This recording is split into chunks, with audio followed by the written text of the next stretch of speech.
everybody, I'm Tom Vassell, and welcome to Week in Review. Week in Review is a series that we do here on the Dice Tower to help you, because you'll say, what's the best review you did the past week? Well, this video is going to show you. We're going to go through all the different videos we put out, giving you real short summaries of them. And then if you're like, hey, I would love to know more about one of these, we have links in the description of the video below. Let's get started. Hey everybody, I'm Garcia. Here's what I reviewed last week. So I reviewed Wana, which is a 2-player abstract game. I gave it a 4 out of 10. This one I did not find to be captivating. It's a game that was very short. It felt like you often got trapped and saw things happen at you that you were like, oh, right. It was a gotcha kind of moment where I got trapped. And I don't love games in which, abstract games in which the idea there is to have the opponent mess up so you can capitalize on that. This one seems to thrive on that a little bit. I didn't really like it.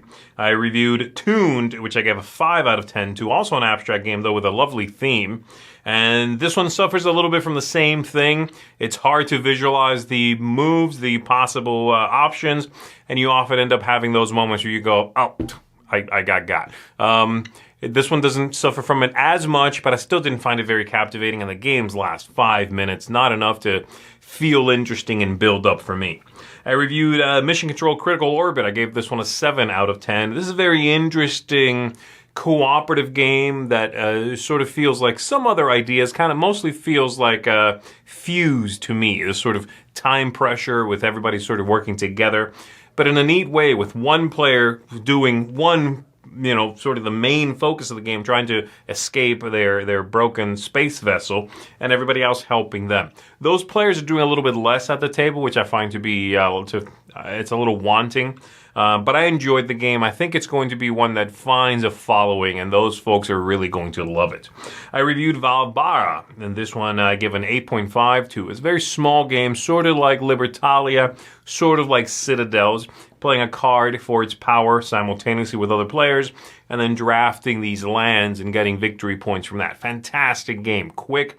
You're playing 9 rounds. Those rounds come and go very quickly, but it's enough time to build up, to give you some really fun moments, to give you strategy. And it seems like everybody choosing different things to do very much evens out at the end. So I loved this little card game. I reviewed Stereo Mind, which I also give an 8.5 to. This is a party game that sounds and comes across like a one-trick pony. And it is a one-trick pony, but it's a fun trick.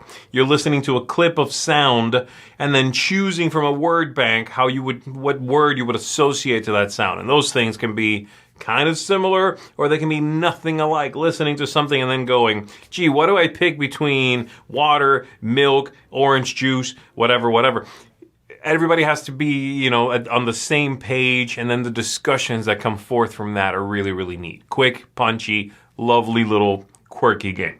And then lastly, I reviewed for Northwood, which I gave a 9 out of 10 to. This is a solitaire card game, trick-taking card game, in which you are, playing tricks, but by yourself, and you're trying to influence these different leaders, trying to have them come over and work for you so you can utilize their special ability.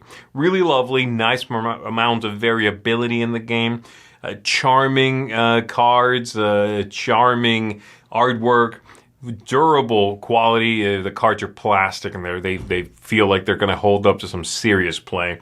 And this is just one I keep thinking about and keep bringing to the table. I loved it. So great solitaire game. And that's it for me, folks. I'll see you on the next one. Hi, I'm Wendy Yee, and this week I just reviewed one game, and that is Resurgence. Now, Resurgence, I liked it a lot. I gave it an 8.5 because there's so many of those really good engine building moments as you're building your bag, as you are upgrading and increasing the amount of workers that you have, being able to pull out more discs. There's just a lot of really, really cool engine building stuff going on while still enjoying the theme of this post-apocalyptic wasteland stuff. So really enjoyed Resurgence. Hope you get to see that review. Also, I did a rapid fire roundup where I think I did 9 games. I just did a brief kind of quick review of 9 different games, almost like a top 10, but these are games that other people have done a full review on, and then I just told you my score and a little bit about why. So that's what I did this week. Thanks for joining me. I'm Wendy Yee. Let's see who's next. Hey everyone, Chris here. This week I took a look at 2 games, the first of which was Hercules. I gave a 7.5. This is a math mechanism game where you roll some dice, you do some mathematical stuff to it, but it's a real game here. It's aimed at children, I think, and family weight kind of a game. But there's some real fun strategy to be had, collecting sets in various different ways. It's not just math. There's real game here, worth checking out. And then otherwise, I also gave an 8.5 to Resurgence. Resurgence is a Stan Kordonski game. It mixes a lot of things, a little bit of bag pulling with worker placement and kind of a programming-ish type of a thing. There's a lot going on in it. I really enjoy the fun theme going on in here, post-apocalyptic Russia.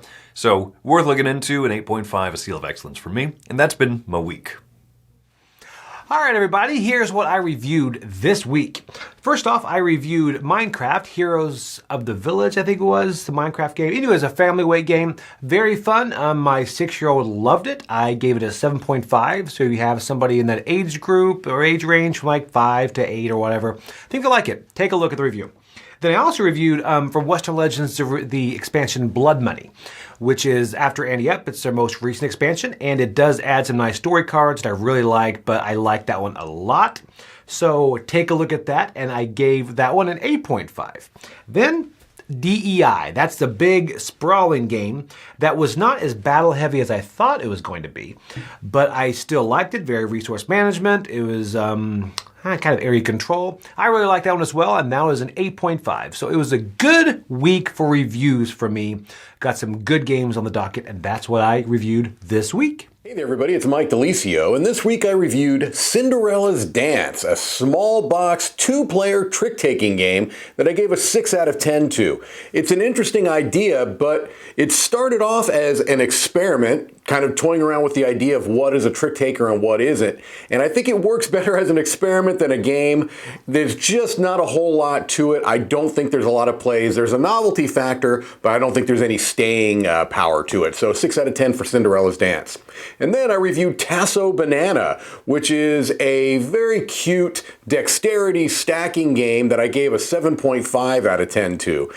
This is a game that is a re-implementation of a game called Tasso, which was essentially a stacking game with sticks. Well, this ups the ante by making the pieces that you're placing on the board and stacking on each other banana shaped. And so you've got curvature and it just adds a little bit more spice to it. Very fun, very silly, very light, partyish dexterity stacking game. All right, well, that's it for me this week. Let's keep it moving. This week I took a look at Panorama. This is going to be a drafting game in which you're building out 2 different panoramas, kind of semi-cooperatively with your neighbors. I came in at a 6 with this game. Well, I was really charmed by the aesthetics of it. It's absolutely gorgeous, has that nostalgic feel as you're building out the panorama, a nice puzzly aspect. I found it was too rooted in AP, analysis paralysis, and just led to more of a clunky feeling than a smooth experience. So for me, Panorama overstayed its welcome on the table, even though it's gorgeous, and I came in at a 6. I also took a look at Minecraft Heroes of the Village. This is from Ravensburger Game. I came in at a 7.5 on this game. I really liked the gameplay aspect. It's definitely more of a kid's game. It calls itself a family Minecraft game. I put it more in the kids category. I think kids ages 5 to 10 would really enjoy this game if they're into Minecraft. It's very simple turns, little that you can do, but that doesn't mean that just because you have a few options that you don't have meaningful decisions. So I think it really balanced that out well. So for Heroes of the Village was a 7.5. But my favorite game that we took a look at this week was Mission Control, and I came in at an 8 for this. Mission Control feels like a roll and write game where you have excellent combos, but those different combos are split up amongst the players. So you really have to focus on that cooperation and that communication, and it feels really good when you're able to do something and give someone else an extra action and kind of boost them up. I do think there's a little bit of imbalance in the arc of the game where at some point the 3 players are going to be really, really heavily involved, and the mission control, the guy stuck in space, is going to be kind of bored. And about halfway through the game, that switches. You know, once you're one of the 3, you kind of run out of things that you can do, but the other guy is really overwhelmed. So that little arc threw it off a little bit. That being said, for a 20-minute guaranteed game where you have to puzzle together, I really, really enjoyed Mission Control, and it's one that I see not only hitting the table, but me actively bringing to the table quite a bit. So that's going to be Mission Control at an 8. That's it for me this week. Let's keep it moving. Okay, actually reviewed several games I did not enjoy this week. I did a 6 games I played so you don't have to, which ranged from 2 I gave out up to 5. I also gave Tuned. Z and I took a look at a couple of abstract strategy games. One is Tuned, which you think I would love because of the Bremen musicians' beautiful pieces, but it just was a 5. And Wana, which I gave a 6 to. They were okay abstract strategy games. And then 353, I gave that a 6 to. This is a card shedding game. It's interesting, trying to get rid of all the cards from your hand. I just found it a little bit too easy for me to want to keep going back to it. Mission Control Critical Orbit, we all took a look at this real-time cooperative game. And it's an interesting co-op, where you're one person's in the rocket and you're rolling dice. It's like a cooperative roll and write.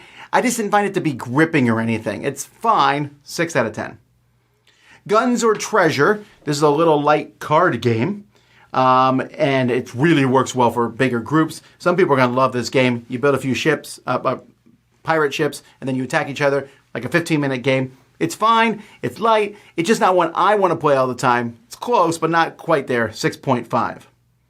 Cantaloop 3, Against All Odds. This is the third one in this point-and-click adventure brought to books. I really did not like Cantaloop 2, but 3 brings it back. Still not as good as the first one, but does have a nice, concluding adventure to this series, 7 out of 10. Miller Zoo. This is a legacy-style game, sort of. It's really just a nice, pleasant, cooperative game about bringing animals into a zoo, 7 out of 10. Based on a real zoo. Joey and I took a look at D.E.I. I like this one a lot, 8 out of 10. This is an area control set in the future with really cool components and a hand-building mechanism that's fun. And then Vaalbara. Man, this game is so much fun. 8.5 for me, and this one might go up. This taking Citadels or Libertalia, but streamlining it to a really small, great little card game. Just a lot of fun. I also did a Kickstarter look back where I took a look at Kickstarters that we backed from several years ago. I started Tom's Great Greek Epic, where I'm playing through Aeon Trespass Odyssey, and I'm telling you about my journeys that I'm playing through with a few pictures and things.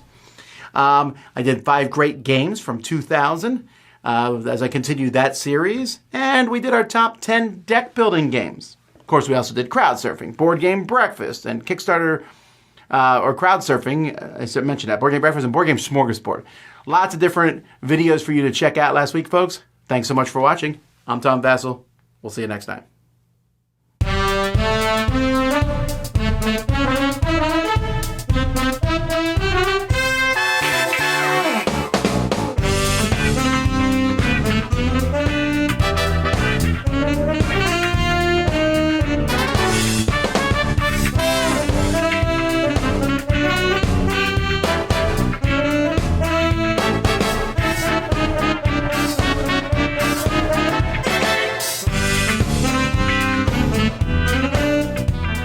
Some good games on the docket, and that's what I reviewed this week.